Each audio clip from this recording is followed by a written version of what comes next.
I remember I was working along with my senior faculty colleagues on a project in Kerala, way back in '98.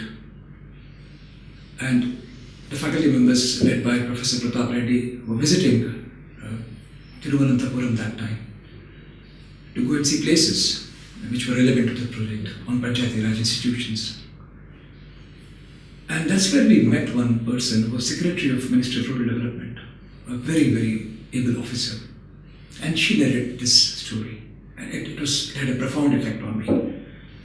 She said that Kerala got some funding from Asia Development Bank to electrify its villages, remaining villages which were not electrified until then, and they were very happy doing that.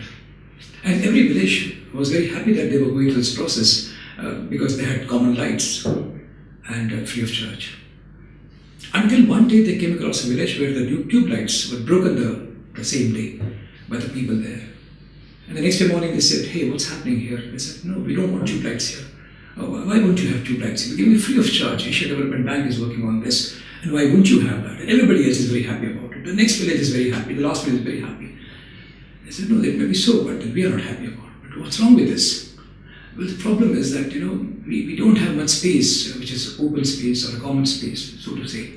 And we don't have toilets here. So we were looking for the darkness to come, and in the pitch of the dark, or when it's a little dark, then we would just go and relieve ourselves.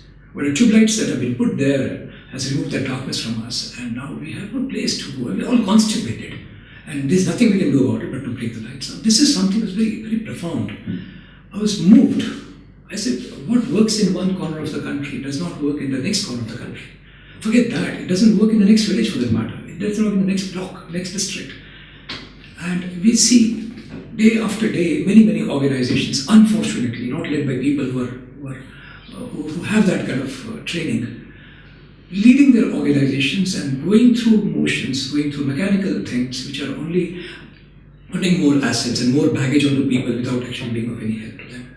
The classic case of this is the Darfur stove, which I came across again a little later in my life, 2000 to be precise. And I said, all these big NGOs, international NGOs, they're all trying to just give us a stove, whereas the issue was completely different, the people's need was very different, and we were far, far away. My only submission to my participants, students, all the time when I'm teaching a particular course called project management is, don't go with baggage, go with an open mind.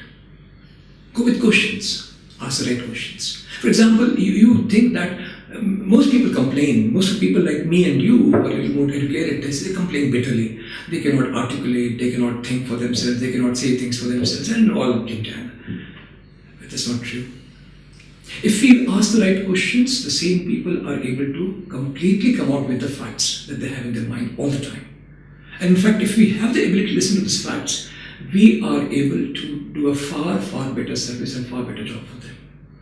Now, this is what we say, listening to the beneficiaries, going without baggage. And this is what Dr. Deming has put in the form of customer focus when he talks about a corporate world and talks about quality management. I see so much similarity between the two. There is no deviance at all.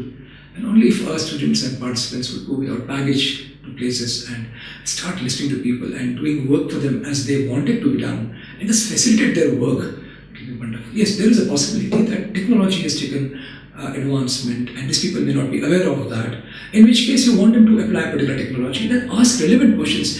How can we make these things better? How can we make these things happen? How can we make you do this? How can we make you use the toilets for that matter? And the kind of questions we ask them will give us ideas as to what all is required for these people to actually use them, apply them in their daily lives here. Now, this is what I think is very relevant for all of us here.